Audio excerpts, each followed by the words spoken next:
आता गावी उन्हाळ्याच्या सुट्टीला येऊन मला जेमतेम 1 महिना झालेला आहे. गावी यायचं आणि बॅगा उचलून निघून जायचं, हे मला आवडत नाही. माझी घरातली ना थोडी काही ना काहीतरी साफसफाई चालूच असते.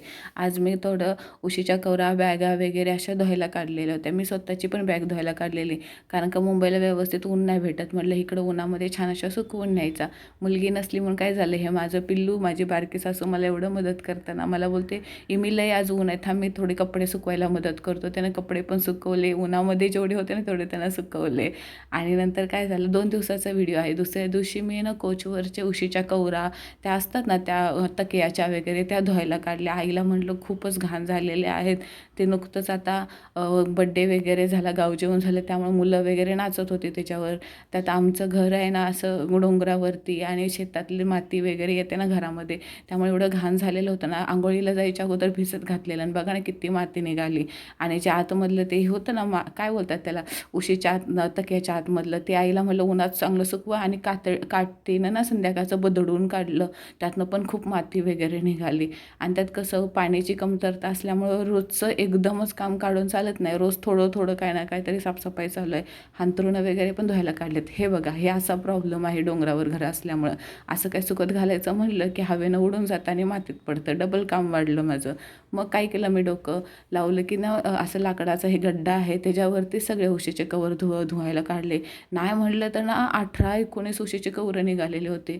जेवण मी सगळं अगोदरच बनवलेलं होतं.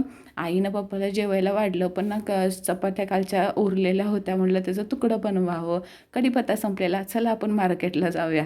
हे बघा, हे माझं मार्केट. ताजं कढीपत्ता तोडला ना, माझ्या बाळा पिल्लूसारखं झाड आहे ते, त्यामुळे हळूच त्याचं एक कढीपत्त्याचं पान तोडलं, म्हणजे एक डाळी तोडली हो.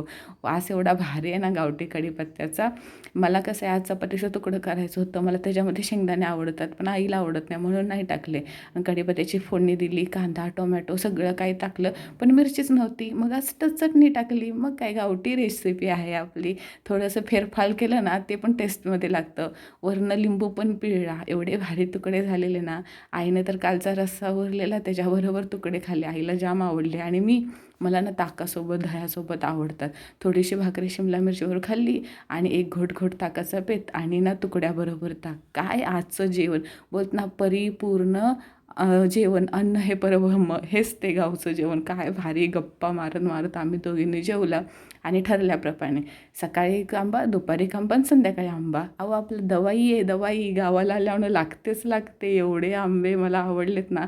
स्वतःची स्टोरी इंस्टाग्रामवरला टाकलेली, 10 वेळा बघायची आणि त्याच्यासोबत आंबे खायचे. मग काय, लय भारी. त्यात पण आज मी 2-2 आंबे खाल्ले बरं का. चला मग.